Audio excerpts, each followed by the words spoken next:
Nah ini gue melihat yang kontroversi yang kemarin si Bastoni ya. Gue ngelihatnya memang kayak ada gerakan lanjutan ya. Tapi sebenarnya kan itu kan kayak dia nempelin badan dia si Ondrej Duda kalau nggak salah ya, nomor 33 itu ya. Ya sama seperti kayak waktu bisek sih, dia pengen ngelepasin tekanan, bukan tekanan sih, maksudnya ya ininya ya senderannya aja ya. Dia pengen ngelepasin, memang ya mungkin agak emosi juga karena sebelumnya si Ondrej Duda tuh ngedorong dia duluan.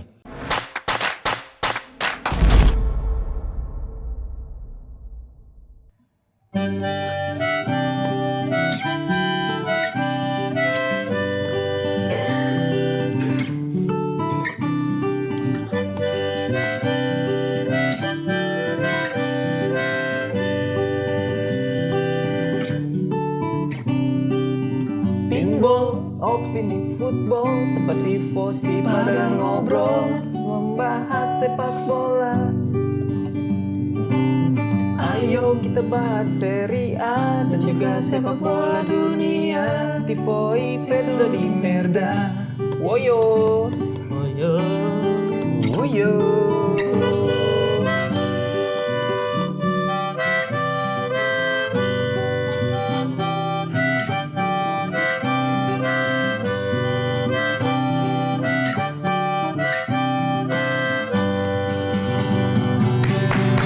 Mantap sekali. Orang yang kreatif. Halo Tifosi, bagaimana penampilan Bang Bara yang tadi? Apakah lebih bagus dari episode yang lalu?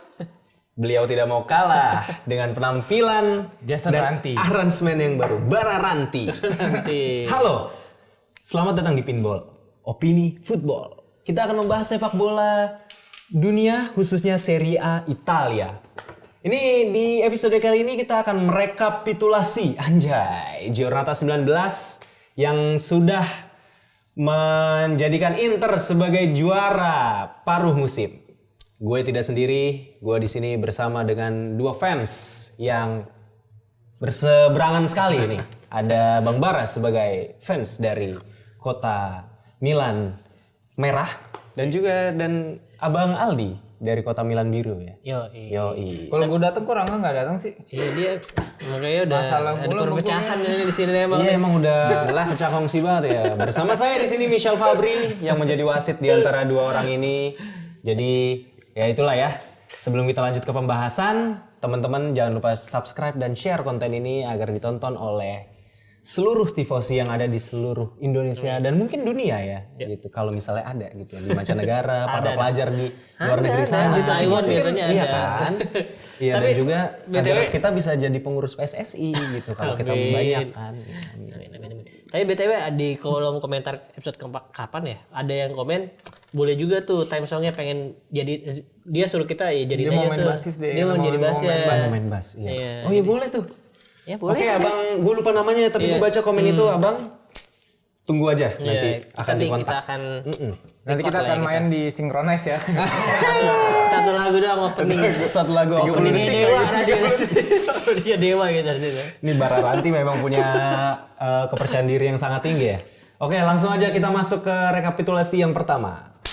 Ini ada pertandingan antara Salernitana melawan Juventus back to back yang kemarin Salernitana digulung jadi telur gulung oleh Juventus. Ini pertama kalinya di musim ini Juventus menang dengan skor lebih dari 2 ya kalau gue lihat ya. Dia waktu itu pernah lawan Indonesia 3-0 di awal-awal. Oh 3-0 di awal, sorry ya. Tapi Pokoknya ya, lebih dia dari 5 ya. Biar gampang. Nah ini Salernitana lawan Juventus akhirnya Salernitana gagal maning ya. Skornya 1-2. Kalau lu ngeliatnya gimana di pertandingan Salernitana? Ini kan sebenarnya pertandingan terakhir Giornata kemarin ya. Ini jadi pertandingan penutup sebenarnya. Dan seperti kalau gue prediksi kan kemarin seri 1 sama dan itu hampir terjadi sebenarnya seri 1 sama. Cuman ya di menit akhir lagi-lagi ya Juve kan memang dikenal dengan gerintanya yang berjuang terus sampai menit akhir dan memang Vlahovic jadi yang penentu lagi. Nah tapi gue lihat walaupun ini kan si Salernitana di kartu merah ya pemainnya di menit kalau gue salah gue lupa deh babak kedua awal 50-an 60-an. Iya. Nah itu si Juve sebenarnya nggak punya banyak nggak punya banyak pola serangan yang maksudnya gitu-gitu aja nyerangnya gitu. Dari sayap lagi crossing, jadi nggak walaupun udah unggul juga lumayan mereka masih kesulitan untuk menembus pertahanan Salernitana. Dan ya walaupun akhirnya memang golnya juga terjadi dari crossing juga sih memang. Dan akhirnya berbuah gol kan. Tapi ya bukan permainan yang baik lah dari Juve walaupun udah unggul jumlah pemain. Tapi yang gue suka dari bukan suka sebenarnya appreciate dari Juve kemarin ya dia lagi-lagi di saat timnya belum menang masih seri dia udah mainin banyak main muda. Dari awal aja udah mainin Nicolussi Cavaglia sebagai pemain tengah ya. kan. Terus ada pemain lagi tuh yang muda tuh kayak kalau nggak salah waktu Copa dia golin tuh si namanya Ngonch, mirip sama Cyril Ngonch, cuman ini G-nya cuma satu. Namanya Nonge doang, gue lupa. Pokoknya ada dan itu dia masuk lagi. Ya cukup memberikan impact sih, cuman kali ini gak cetak gol. Jadi Juve emang kayaknya udah benar-benar percaya dengan main-main mudanya ya. Walaupun kemarin si WA juga sebenarnya udah fit lagi, udah dari cedera kan. Dia sempat cedera kan terus jadi starter lagi. Cuman pemain-pemain mudanya masih di mix lah sama pemain yang senior. Jadi ya kemarin sih kemenangan yang walaupun ada kontroversi juga sebenarnya. Si Gatti itu banyak yang bilang harusnya di kartu merah karena tackle-nya juga agak reckless lah menurut gue gitu. Cuman ya udahlah. Ternyata di VAR nggak di kartu merah ya gue terima aja. Gak usah dibahas nanti kontroversi. Kalau membahas Juve memang karena nyerempet Inter juga. Karena semua pertandingan menurut gua ada kontroversinya sebenarnya. Bisa aja. Bisa aja. Oke, sabar dulu. Enggak lu ngasih dia berapa? Apa? Wasit kan. Oh iya. Sabar dulu ya. Kepada Bang Bara saya persilakan waktunya 2 menit dari Bang Bara berbicara. Boleh berbicara ya. Ya, jadi Salernitana ini udah bisa belajar dari Copa ya. Jadi walaupun dia secara penguasaan bola jauh dengan Juve, paling nggak dia bisa memberikan perlawanan dan bahkan nyuri gol di awal. Tapi memang ya Juve tetap sebuah tim yang matang. Kan ujung-ujungnya Juve itu tuh punya senjata walaupun dia serangannya mandek kayak apa, dia tetap punya Kostic yang crossingnya bagus dan juga set piece dari corner dan juga dari free kick itu sangat berbahaya buat Juve. Jadi tapi ini merupakan pertanda karena Juve udah mulai kesulitan nih paling nggak di liga. Jadi gua harap sih ya sebagai Milanisi pastinya di 2024 ini memberikan arah angin yang berbeda karena paling enggak ini Juve dan kebetulan Inter juga udah mulai tanda-tanda agak kesulitan hampir seri walaupun sayangnya tetap bisa menang. Sebagai Milanisi ya gue mengharapkan ya roda berputar lah, akan ada masanya ketika performa Juve dan Inter ini tidak bisa sekonsisten seperti paruh musim yang pertama. Silakan Bapak Ali 1 menit memberikan tanggapan dari Bang Bara. Enggak gitu ya cara mainnya enggak gitu. Udah Ya kalau gue ngelihatnya sendiri, Salernitana ini lumayan banyak kemajuan lah Bang gitu. Mungkin Inzaghi juga belajar juga dari kesalahannya dia di pertandingan Copa yang digulung 6-1. Di pertandingan ini kalau gue ngelihat ya walaupun nggak banyak berubah ya secara formasi. Filippo pelatih Inzaghi Salernitana. Sebenarnya sama kayak timnas kita digulung di pertandingan pertama lawan Libya, di pertandingan berikutnya berbenah dan akhirnya kalahnya sama. Iya, 1-2 juga. Kalau gue ngeliatnya ya dari sisi ini sih, kalau gue ngeliatnya dari sisi pertahanan Bang ya, pertahanannya dan penguasaan bolanya itu si Salernitana ini lebih baik lah, lebih sabar gitu, nggak reckless, nggak terburu-buru, nggak kayak pertandingan lawan Copa kemarin yang menurut gua terlalu mudah gitu.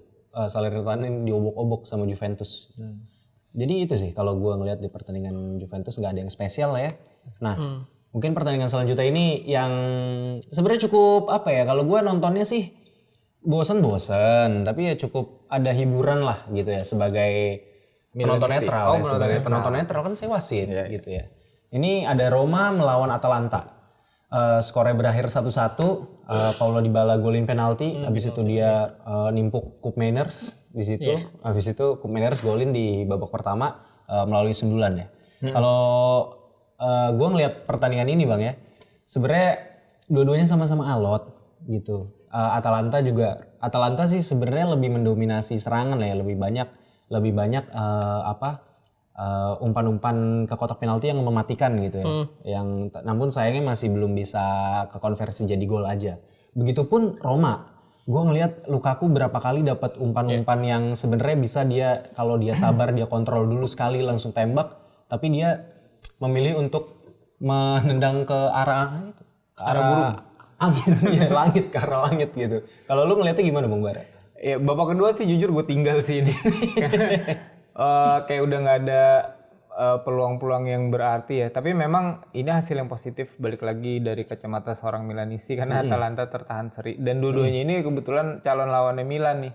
Oh iya betul. Karena selain di Coppa besok, kemudian juga di weekendnya atau di Giornata 20 Milan akan ketemu Roma. Ya. Jadi hasil ini sebenarnya Roma walaupun golnya penalti sebenarnya dia menciptakan lebih banyak peluang gitu dan ya balik lagi memang tim-tim papan tengah ya. Dan mereka berbagi poin udah cukup happy lah dan ini paling nggak mengamankan kejaran Milan dari klub-klub di bawahnya kan karena selain Atalanta juga ketahan terus juga Bolonya juga Fiorentina juga dan ketahan. Fiorentina juga itu balik lagi ya memang ini hasil yang sudah bisa diprediksi sih. Iya. Lu di? Gue ya tambah sedikit aja ya bener si Roma sebenarnya lebih banyak punya shoot on target ya ada 6. Dan di sini justru gue ngeliat ya pertahanannya selain di depannya si Atalanta yang masih belum menemukan goal getternya ya Skamaka juga mainnya sebagai pemain pengganti. Lukman itu cedera dan mungkin nanti akan ikut Piala Afrika juga kan jadi mungkin akan absen beberapa minggu. Jadi ya cuma Charles De Ketelaere doang yang bisa diandalkan Atalanta saat ini dan sebagai ujung tombak gue belum merasa dia sangat efektif karena dia lebih oke membuka ruang atau jadi yang suppliernya juga maksudnya yang nggak harus jadi targetnya gitu buat gue dan pertahanannya ternyata juga kemarin agak kurang ya Scalvini mainnya underperform menurut gue tapi diselamatkan oleh Karnesecchi kiper yang sangat tampil cemerlang musim lalu bersama Cremonese ya kalau nggak salah ya dan Musso juga sebenarnya menurut gue juga udah nggak sebagus musuh-musuh yang kita tahu musim-musim sebelumnya jadi menurut gue Karnesecchi memang lebih pantas jadi kiper utamanya Atalanta saat ini dan karena dia juga masih muda bisa jadi masa depan Italia juga. Iya benar. Di posisi penjaga gawang. Karena dia udah nggak memberontak musuh. Kenapa memang? Oh ini Mussolini. Mussolini. Siapa sih? Musuh siapa? Musuh dulu PRRI Persatuan Mesta. Gak tahu gua. Siapa sih? Enggak besok kita panggil ahli sejarah. Gua nggak tahu sejarah. Ya maafin ya teman-temannya daripada kita ngeblame Pak RT. Tapi sebelum minum gue ini kan mungkin gak kurang ditambahin. minum kayaknya. Enggak pertandingan Bolonya melawan Genoa mungkin kurang menarik karena 1-1 juga skornya. Tapi yang menarik di situ adalah si Joshua Zirkzee jadi kapten. Wih. Nah akan mungkin kayak ini akumulasi ya dia abis itu. Akumulasi kalau nggak salah kan kuning. Iya, tapi gue nggak tahu nih apakah ini jadi salah satu indikasi kalau si Joshua Zirkzee ini mau ditahan gitu biar gue kasih kapten nih tapi lu jangan biar dia nggak ke MU kan katanya mau dicer tim-tim gede mungkin salah satu caranya sih. Tapi intermezzo nih Zirkzee tuh udah baru aja follow-followan sama si siapa? Giancarlo Simic sama si Milan, ya, Bartesaghi ya, tapi yang pemain mudanya duluan. Maksud lu mengimplikasikan apa nih Bang Barang? Maksudnya lu mau bilang tanda-tanda nih kayaknya. Satu tongkrongan doang kali dia sering nongkrong di Holy Wings bareng. Karena kan bukan dari negara yang sama atau kotanya juga beda gitu kan. Cuma ya siapa tahu ketemu di itu pertandingan kemarin Bolonya Milan kayak akrab nyambung ngobrolnya gitu. Terus lu kasih tahu aja deh lu kan di sini baru ya. Ntar ada tongkrongan situ di belakang Duomo makanan murah gitu siapa tahu kan. Warteg Bawati. Siapa tahu warteg dari Agung gitu. gitu. Ngomong warteg sama air ya. Udah deh. Bang. Ini udah mulai ngaco nih, seret nih kayaknya pada nih. Sih kan ngomongnya air. Terjadi lagi. Malaikatku terlambat datang. Malaikat ceritanya lu. Saya ngefans banget sama Bara Ranti. Kacau. Deket terminal. Pinang Ranti. Ya, Nyanyi Pinang Ranti. ya, kan gue abis nyanyi aus. Telanjang. Kita cheers dulu, udah lama banget kita nggak cheers Bang. Ya, semoga kita dilindungi dari ibu-ibu lembaga sensor. Iya. Forza Serie A. Forza Pinball.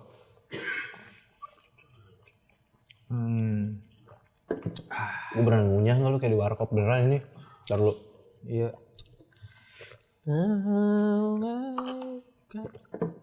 Tapi Atlanta tuh tadi Dia kata Lare di posisi itu bang, sebenarnya dia ngebuka ruang buat Koopmeiners sama Harusnya ya, siapa satu lagi. Ya makanya gue bilang Atlanta mainnya nyerangnya tadi lebih fluktuatif. Gitu. Tadi yang gue tambahin itu tuh.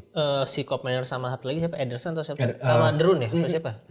Bukan, aduh gue lupa. Bukan pemain yang kayak bisa jadi second line Si yang Mirancuk, oke. Mirancuk. Oh Mirancuk, Mirancuk sih oke menurut gua. Tapi Karena dia Koopmeiners assist juga, iya. Koopmeiners yang menurut gua lebih cocok Sebenarnya di lebih cocok ke jadi belakang. pengaturnya. Iya, pengatur Iya. belakang. Tapi ya udahlah itu ya gimana nggak ada pemain lagi kan sih. Mudah-mudahan Cutler nggak melanjutkan tren Tren gacornya positif ya. ya. Nah ini kalau ada yang melanjutkan tren gacor. Tren gacor. Dia adalah Bapak Stefano Pioli yang berhasil memenangkan pertandingan 0-3 0-3. Yoi. melawan Empoli.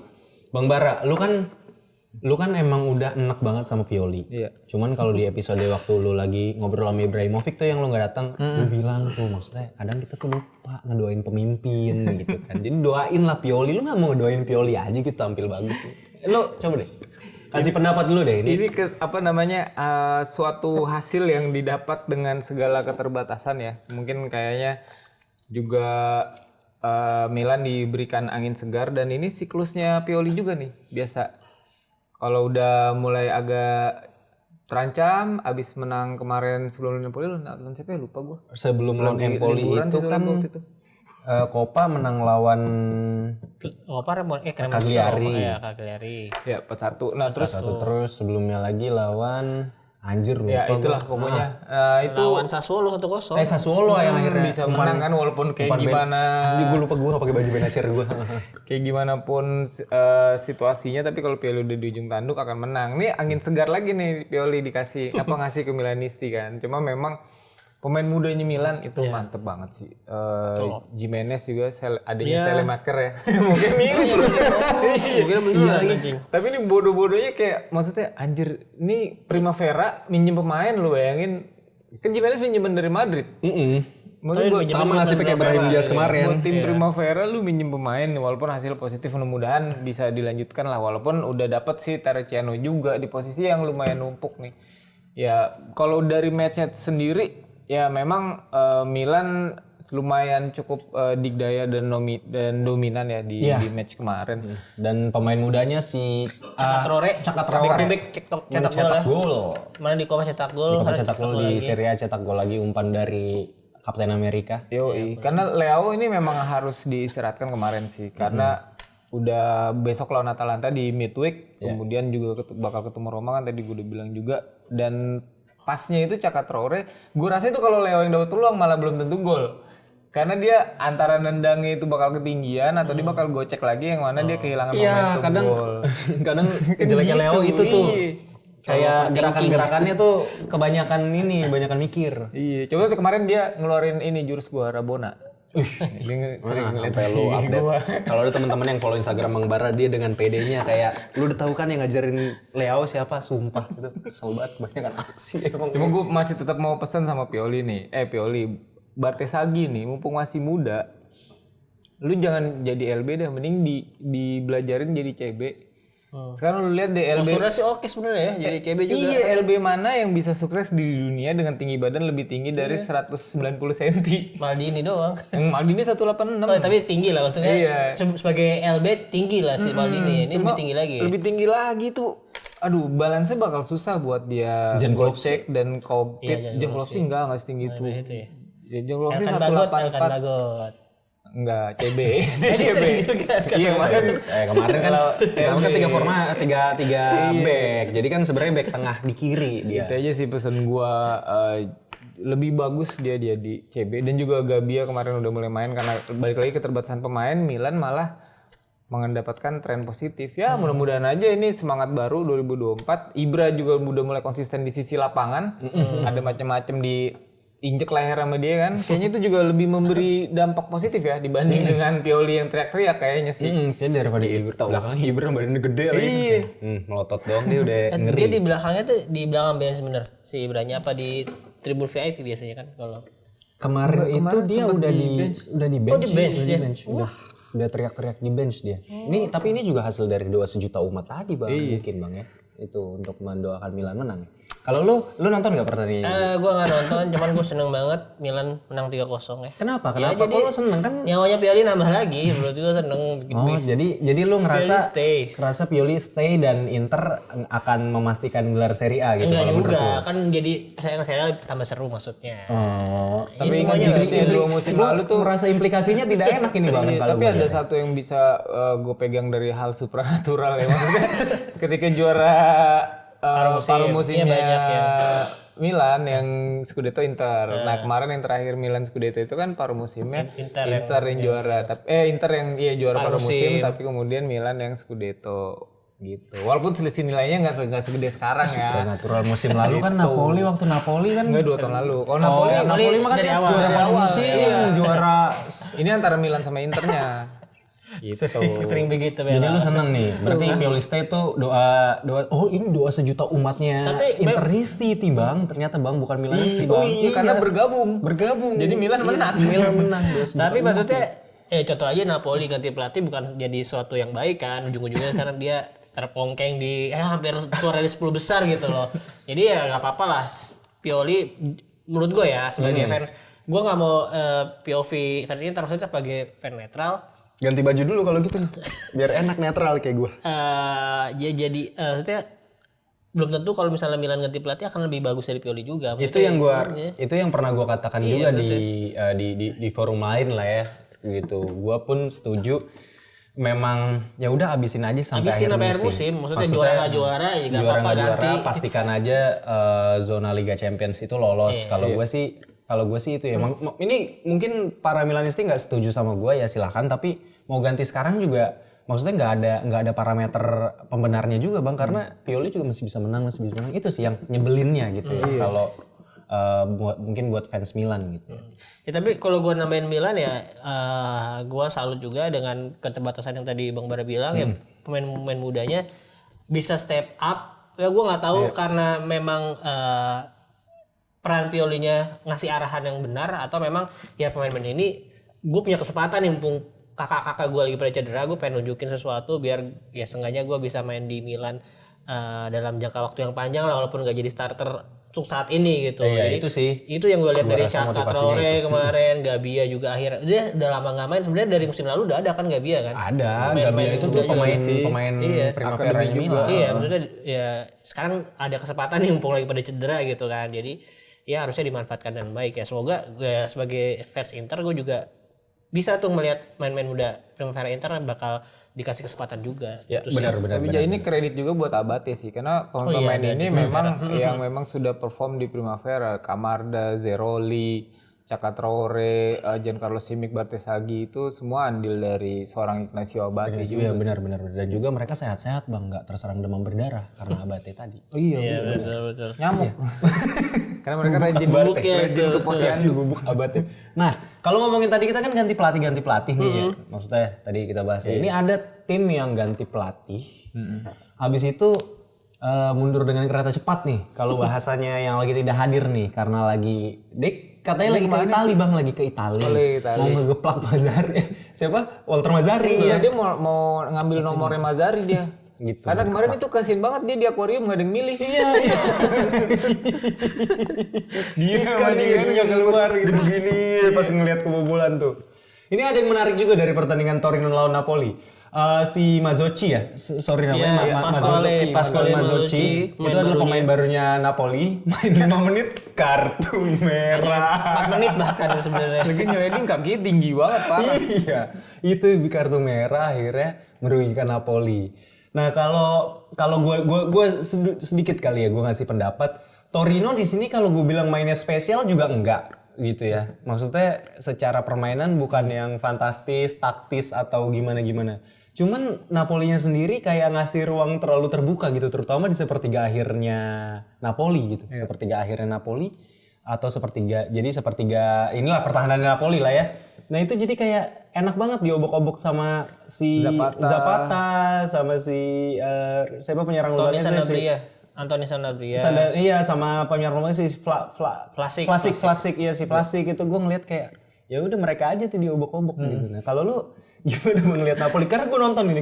Ini Karena ini juga balas dendamnya si Torino kalau nggak salah musim lalu apa di Coppa sih dia sempat kalah 4-0 malah kan. Jadi terpuaskan dan juga dia mendapat amunisi baru di depan Zapata. Gue lebih ngeliat ke walaupun permainan Napoli juga cukup ngelawan ya, cuma begitu Zapata udah dapat peluang di awal-awal gue ini kayak tanda-tanda nih Napoli nih. 1-0 kan, 1-0 kan. Sebenarnya dia bagus banget menurut gue. Gue nyetel ini tuh abis nonton ini Debat Capres bang. Abis Debat Capres gue nyetel TV. Oh siok saya. Tertinggal. Gue juga nggak tuh sampai si Engkong marah-marah di grup kan. Lah iya gue anjir mampus. Ya, kalau gue mungkin ini kan si Osimhen itu dia udah ke Afrika. Udah berangkat.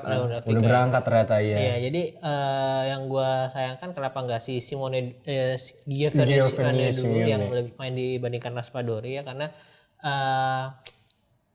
ya lawan back-backnya si Torino tuh ini semua punya strength semua, si Buongiorno badannya bagus, oke, posturnya, Kofi Gigi juga iya.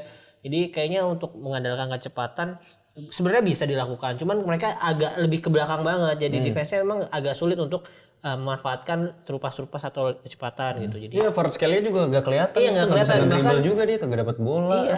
Dan di babak kedua gitu setelah udah ketinggalan 3-0 gue nggak ngelihat ada gairah. Iya, maksudnya nggak ada gairah juga. Maksudnya udah anjir udah 3-0, udahlah bodo amat. Gue nggak ngelihat ada sengaja keinginan untuk ngejar 1 gol 2 gol bertahap-tahap gitu, nggak ada. Gue ngelihat sama sekali Napoli kayaknya udah emang kehilangan apa ya passionnya aja di pertandingan kemarin ya. Gue nggak tahu akan selanjutnya ke bawah atau enggak.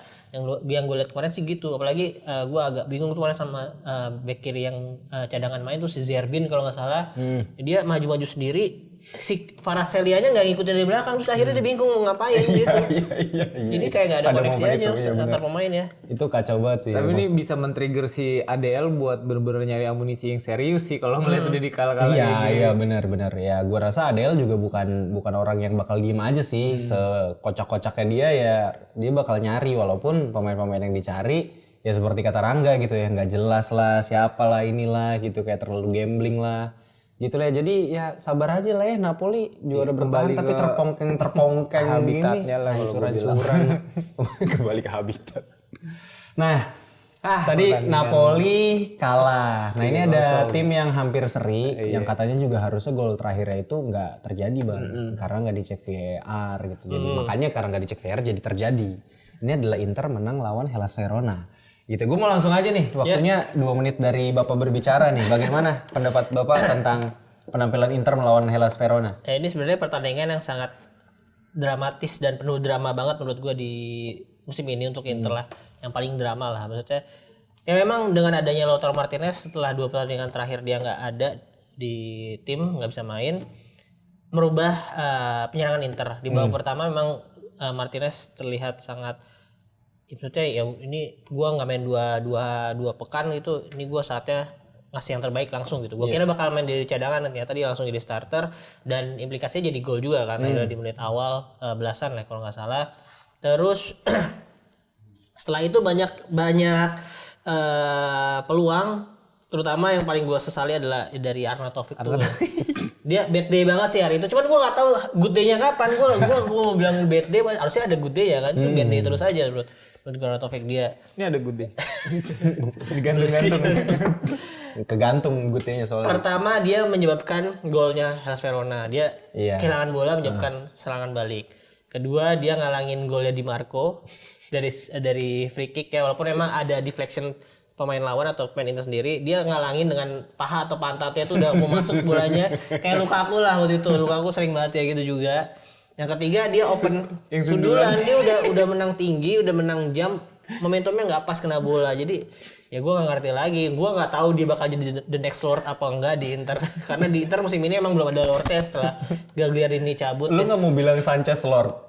Sanchez emang masih super sub masih iya, dan emang gue nggak expect apa-apa karena ini si Arnautovic kan gue di awal episode di awal musim kita ini gue berharap banyak ya. Lu berharap banyak Arnautovic dibanding Turan gitu loh. Jadi ya selain Arnautovic maksudnya Arnautovic akhirnya diselamatkan oleh Davide Fratesi lah ya di gol menit akhir. Gol menit akhirnya itu kalau menurut lu gimana? Ya, Kan kontroversinya di situ. ini kan banyak yang bilang sebenarnya kan Inter juara paruh musim itu sebutnya Campione di Inferno. Iya. Nah, media Turin Tuttosport nyebutnya Campione di Inferno. Karena mungkin Inferno VAR ya, Iya, yang VAR merujuk itu ke VAR ya. sering menguntungkan Inter di mana pertandingan sebelumnya lawan Genoa yang statement itu kan. Iya. Ya kata sosial media lah, kata-kata netizen lah. Apakah ini juara settingan Bang seperti yang terjadi di sebuah negara di Asia Tenggara? Ya cuman kalau mau gue lihat yang pasti banyak yang ini kan yang sikutan dari Bastoni. Iya. Terus Itu kasar sekali. Aduh, gue kompor saya. ya gua ngerti juga ya. Cuman Bisek juga ada dorongan kan, betul, walaupun ada yang bilang juga sebenarnya ngelepas pegangan dari Strootman kan. Iya, Nah, iya, itu itu, maksudnya itu. banyak lah versi-versi, pasti akan yang nggak suka Inter akan bilang itu dan suka Inter pasti akan bilang sebaliknya. Iya, benar. Normal lah. Ini percakapan seperti itu, Iya, perdebatan seperti itu akan normal lah ya. Ya itu lo kontroversi Iya, gitu, ada pro maksudnya- kontra gitu. Nah ini gue melihat yang kontroversi yang kemarin si Bastoni ya, gue ngelihatnya memang kayak ada gerakan lanjutan ya, tapi sebenarnya kan itu kan kayak dia nempelin badan dia si Ondrej Duda kalau nggak salah ya, nomor 33 itu ya. Ya sama seperti kayak waktu Bisek sih, dia pengen ngelepasin bukan tekanan sih, maksudnya ya ininya ya senderannya dia. Dia pengen ngelepasin, memang ya mungkin agak emosi juga karena sebelumnya si Ondrej Duda tuh ngedorong dia duluan. Nah makanya gue nggak tahu apa sih pertimbangan wasit itu apa nggak ngecek VAR, karena si siapa tuh namanya yang di itu akhirnya juga diturunin ke seri B kan katanya kan si perangkat VAR-nya kan. Iya, karena menurut si ketua VAR-nya itu memang harusnya nggak terjadi itu, maksudnya harusnya dicek qualifier menurut dia. Ya gua ya beliau ngomong itu gue terima, maksudnya tapi yang udah terjadi kan memang dia nggak melihat, mungkin pertimbangannya Ondrej Duda melakukan foul duluan kayaknya ya, dianggapnya ya mungkin ya.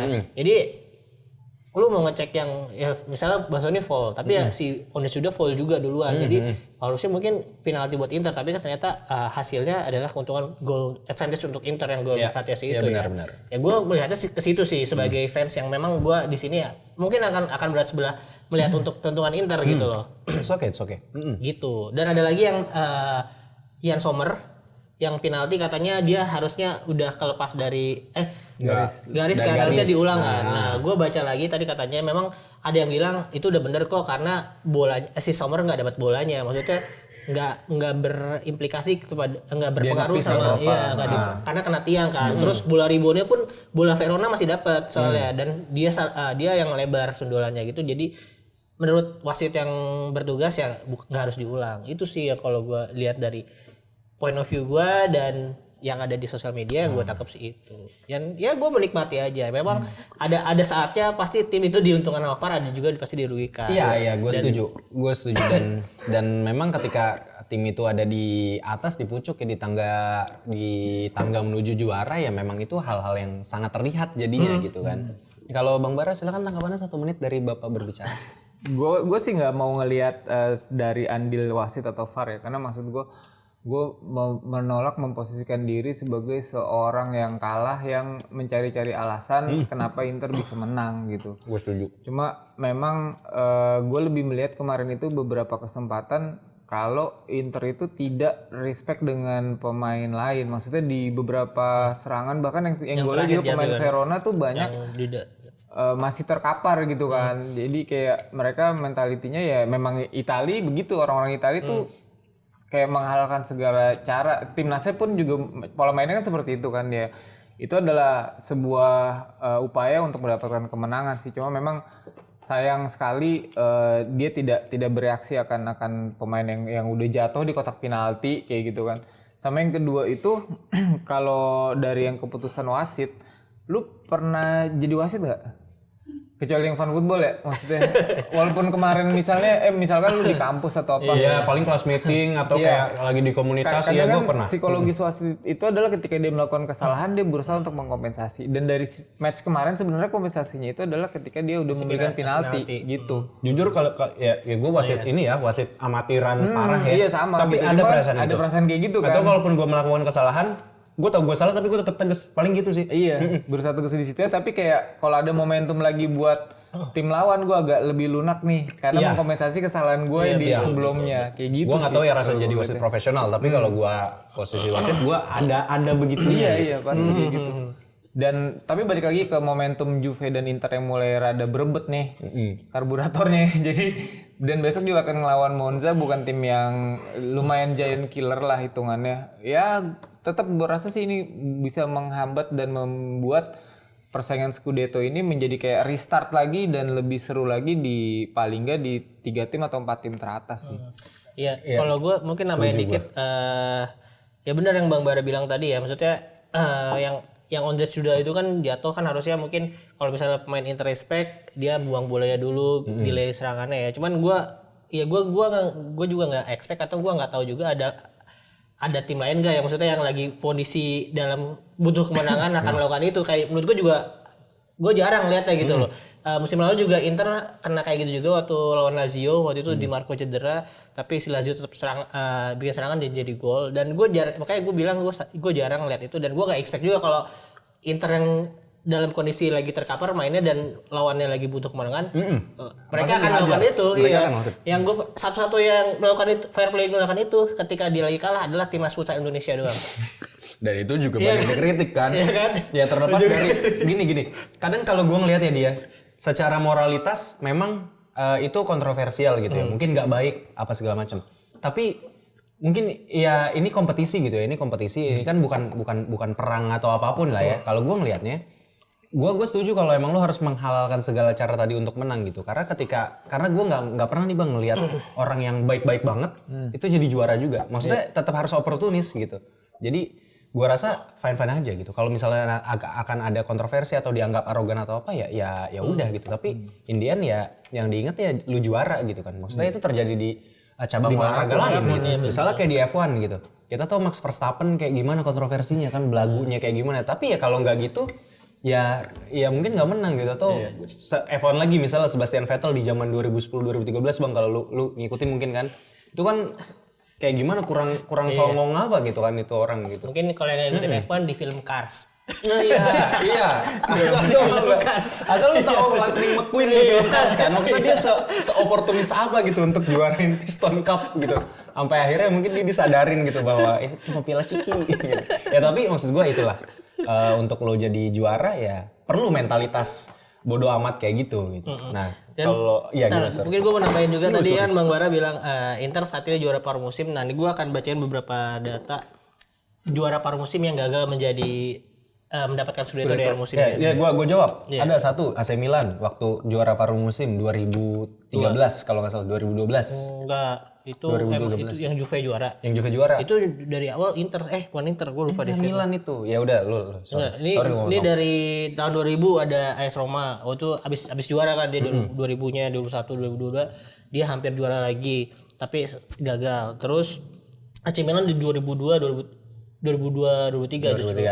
Terus AS Roma selanjutnya di musim selanjutnya. Napoli 2 kali tuh di saat yang Inter sama Milan lagi di dark era kan biasanya Napoli sama Juve doang kan. Biasanya Napoli unggul tuh di atas akhirnya kejar sama Juve juga. 2 kali dia di 2 musim. Terus Milan di musim 2020-2021 ketika Inter juara. Oh iya itu Milan juaranya. Milan juara paruh musim. Musimnya sama yang terakhir ya kemarin waktu Milan juara Inter juara paruh musimnya. Cuma bedanya selisih poinnya waktu itu cuma 1 kan negara gitu. 2 poin pas paruh musimnya. Oh, ini pas paruh musimnya 4. Ya. Kalau sekarang 9. Oh iya. Lumayan jauh. Kecuali benar-benar Inzaghi dipecat tentu baru Milan bisa nyusul. Sekarang berat sih. Jadi gimana menurut Tifosi, apakah Inter dengan segala tadi ya supranatural itu akan kepleset atau malah akan mengunci Scudetto seperti Napoli di musim lalu ya. Jadi ini nggak mau digeser ini Bang. Kan udah apa? Bang, iya juga sih. Kayak maba. Jadi gimana menurut Tifosi? Gimana? Tolong tulis di kolom komentar gimana tanggapannya gitu ya, ikut berdiskusi bersama Bang kami. Ini yang interisi itu yang Bang, gue juga komen terus nih, notice gue dong. Siapa namanya? Aduh, Aji kalau nggak salah deh. Aji Tangguh. Lu terusin dah gue. Bang Aji, ya. Itu pokoknya Kami notice. Pokoknya para komentar-komentar itu tuh sebenarnya kita notice, cuman nggak mungkin kita bacain satu-satu ya. Pokoknya kami di sini berterima kasih banget atas atensi para tifosi yang udah nonton pinball dari awal sampai sekarang gitu ya. Dan juga makanya jangan lupa subscribe, ajak teman-temannya, di-share, nyalain loncengnya biar nggak ketinggalan episode-episode terbarunya. Terus juga jangan lupa follow Instagramnya kita di @pinsport.com, di TikTok juga untuk berita olahraga ter-up to date dan dari sudut pandang yang berbeda gitu ya. Gua Reza di sini mewakili teman-teman yang ada di sini, ada Bang Bara, Bang Aldi dan para kru yang bertugas. Pamit undur diri. See you on another episode. Bye bye. Ciao, terima kasih. Thank you.